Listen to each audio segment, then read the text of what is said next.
Don't talk to me at this party. You're embarrassing, she demanded at the door. I said, deal, and left. She texted an hour later. Where did you go? I replied, somewhere I'm not embarrassing, and blocked her number. What happened next? Hey viewers, before we move on to the video, please make sure to subscribe to the channel and hit the like button if you want to see more stories like this. Thanks. Let me start from the beginning, because context matters. My name's Alex, late 20s, software developer at a mid-sized tech firm in a quiet suburb outside a major city. Nothing flashy, but steady. I met Emily 3 years ago through mutual friends at a low-key barbecue. She was vibrant, outgoing, the kind of person who lights up a room with her laugh and stories. I was more the reliable type, planning dates, remembering anniversaries, that sort of thing.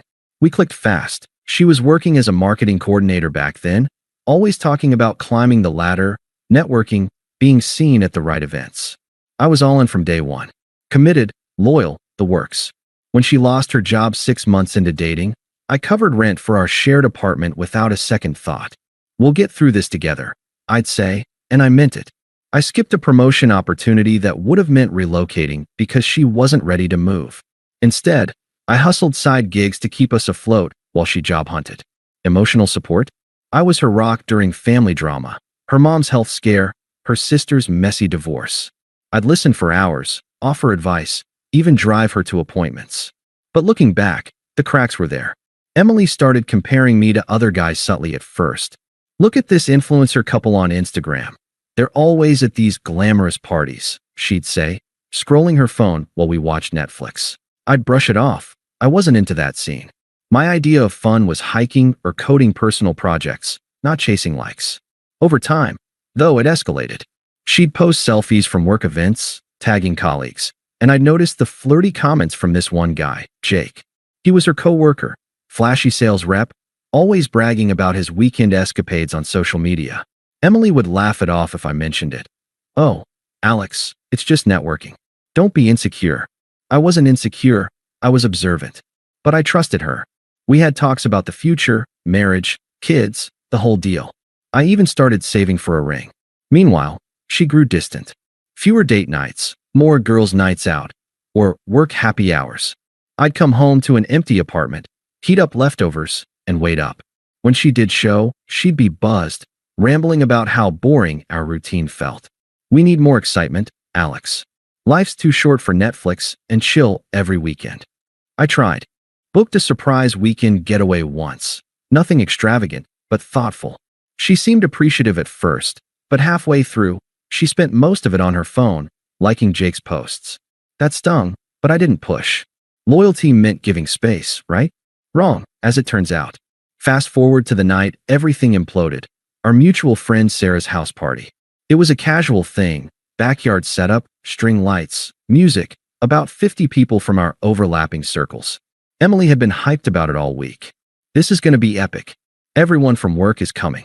I figured it'd be good for us, mix things up. I got ready in my usual jeans and button-up, nothing over the top. Emily, though, she spent hours primping, new dress, makeup on point, like she was heading to a gala. We were supposed to go together, but she texted me last minute. Running late? Meet me there? No big deal, I thought. I arrived around 8 p.m., parked down the street, and walked up. The party's in full swing, laughter spilling out, grill smoke in the air. I spot Emily right away near the door, chatting with a group, Jake included. She's laughing at something he said, her hand on his arm a second too long. I approach with a smile.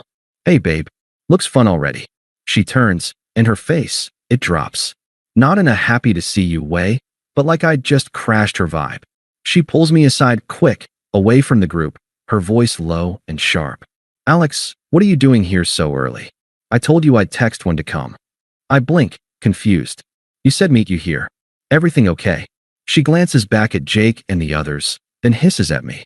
Look, don't talk to me at this party, okay? You're embarrassing. With your boring job stories and that outfit.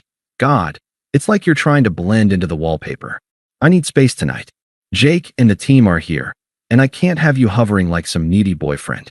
Just mingle or something, but not with me. Her words hit like a gut punch. Embarrassing? After everything? I feel the heat rise, but I don't explode. Years of keeping cool under pressure at work kick in. I just nod, voice steady. Deal. She smirks a little, like she's won. Good.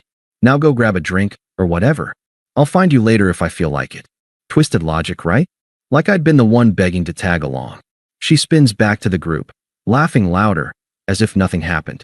I stand there a beat, the music thumping in my chest, people brushing past. Part of me wants to call her out, demand an explanation right there.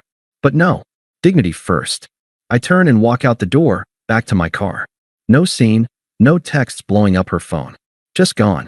An hour later, my phone buzzes as I'm driving home. It's her. Where did you go? Come back. The party's heating up. I pull over, stare at the screen. The hurt boils, but I keep it calm. Tap out. Somewhere I'm not embarrassing. Send. Then block her number. No more games. That night, I crash on the couch, replaying it all. How had I missed the signs? The comparisons, the distance. It wasn't just a phase. She'd been emotionally checking out for months, treating me like a backup plan while eyeing Jake. I didn't sleep much, but by morning, one thing was clear. I wasn't begging her back. Time to detach. The next few days were a blur of silence and self-reflection. I didn't unblock her, didn't reach out to mutual friends for intel. Instead, I focused on logistics. We shared an apartment, lease in both names, but I'd been paying most bills. I packed my essentials quietly while she was out, assuming she crashed at a friend's after the party. Clothes, laptop, a few books. Left her stuff untouched. No note, no drama. By evening, I was at a cheap extended stay hotel, crashing on a lumpy bed. Work became my anchor. I threw myself into projects, finally pursuing that certification I'd put off for her. Gym too. Started a routine, nothing intense, just consistent. It helped burn off the confusion. Why me? I'd been loyal, supportive, undeserved, all of it. Flashbacks hit hard. The time I drove through a storm to pick her up from a work thing that ran late. Or when I cooked her favorite meal after a bad day, only for her to scroll her phone the whole time. I'd sacrificed pieces of myself. And for what? To be called embarrassing in front of our world? Weeks turned into a month. No word from her directly. Blocked, remember? But I heard whispers through the grapevine. Sarah, the party host, texted, "Hey, what happened? Emily said you bailed early." I kept it vague. Just wasn't feeling it. Didn't badmouth, no point. Internally, though, the unfairness gnawed. She'd publicly humiliated me, chosen excitement over commitment. But I didn't lash out online or drunk dial. Dignity meant processing alone, rebuilding without spectacle. I found a new place, a small studio downtown, closer to work. Furnished it minimally, bed, desk, plants for some life. Started hobbies I'd neglected, reading sci-fi, joining a coding meetup group. Made a couple new friends there, guys who shared my boring interests. Even dipped into dating apps casually, nothing serious, just coffee chats to remind myself I wasn't the problem. About 2 months in, the first crack in her facade showed, but I didn't know it yet. A mutual buddy, Mike, mentioned over beers. Emily's been posting a ton with Jake. Looks official now. I nodded, unsurprised. Good for them. Inside, it twisted the knife. Confirmation of the cheating I'd suspected. Emotional at least, probably physical. But I didn't spiral. Instead, it fueled me. Promotion came through at work, better pay, remote flexibility. I treated myself to a solo trip, weekend hiking in the mountains. Fresh air, no drama. For the first time, I felt free, clear-headed. The confusion faded. I saw her for what she was, manipulative, always chasing the next high. Little did I know, her upgrade was about to crash and burn. But that's for later. In those quiet months, I sat with the betrayal, let it breathe. No rushing to revenge or reconciliation. Just me, building a life where I wasn't anyone's embarrassment. It was around the 3-month mark when the first hints of her downfall trickled in. I wasn't stalking her socials. I'd unfollowed everything tied to her circle to keep my peace. But mutual friends? They talk. Mike, the same guy who'd mentioned her going official with Jake, hit me up for coffee. We met at a local spot, neutral ground. He looked uneasy, stirring his drink too long. "Dude, Emily's not doing great," he started, glancing around like she might pop out. "That thing with Jake? It's imploding." I raised an eyebrow but kept it neutral. "Oh, yeah. Turns out he's not the charmer she thought. Verbally abusive, from what I hear. yells at her over nothing, controls who she talks to. And get this, he's been cheating on her too. Multiple women at work. The office gossip mill is brutal. I nodded slowly, sipping my coffee. Inside, a flicker of that ironic justice hit. She'd discarded me for excitement, and now she was unraveling in it. But I didn't gloat. Sounds rough? I said flatly, no sympathy creeping in. Mike leaned in. She's been asking about you.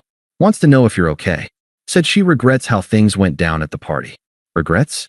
After calling me embarrassing? I almost laughed, but dignity held. I'm fine, Mike. Better, actually. He pushed a bit. Maybe talk to her? Clear the air. Nah, that chapter's closed. I changed the subject to work, and we wrapped up soon after. But it planted the seed. Karma was circling.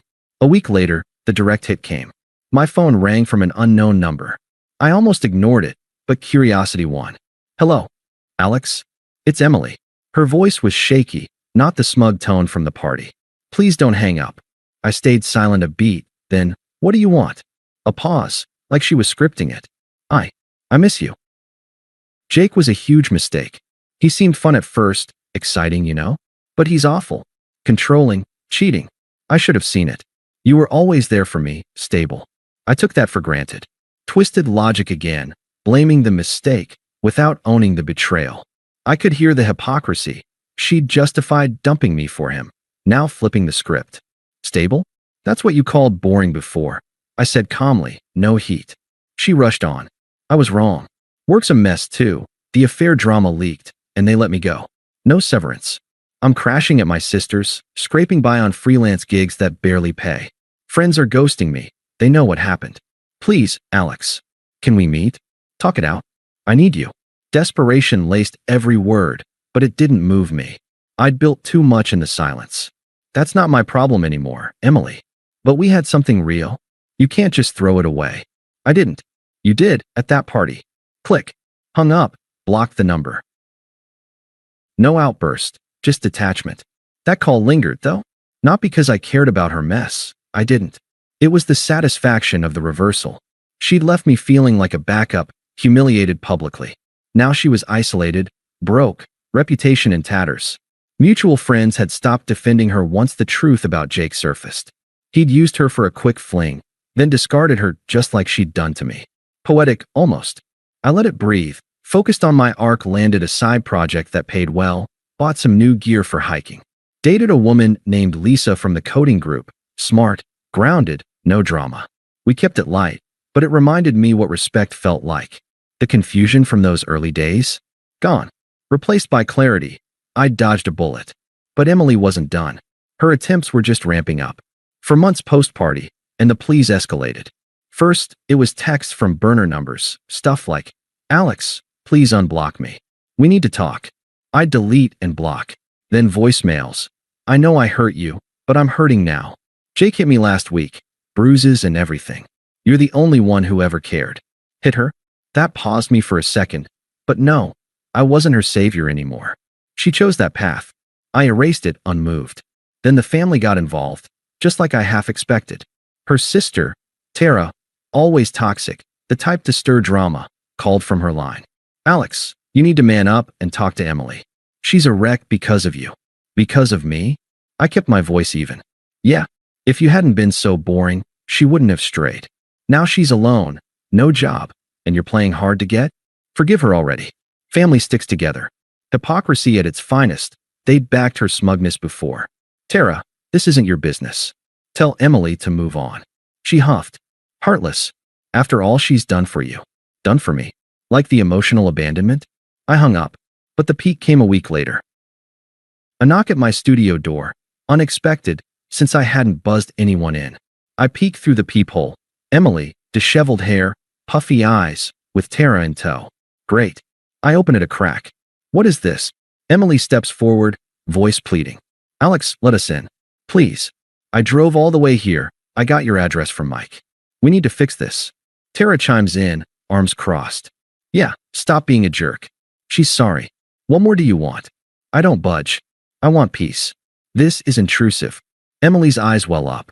I was wrong, okay? At the party, I was drunk, insecure. Jake flattered me, made me feel alive. But it was fake. He cheated, got violent, threw me out last month. I'm broke, Alex. Sleeping on Tara's couch. Friends ditched me after the work scandal. Even mom thinks I screwed up. But you were real. Loyal. I see that now. Let's start over. I'll change. Her words shifted, apologetic to desperate, hinting at anger underneath. Power reversal clear.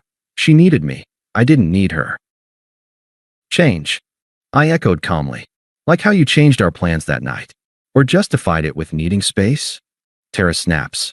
Oh, get over it. It was one party. You're acting like she murdered someone. Emily turns on her. Tara, shut up. Then back to me, softer. Please, babe. I love you. I always did. Babe, after everything?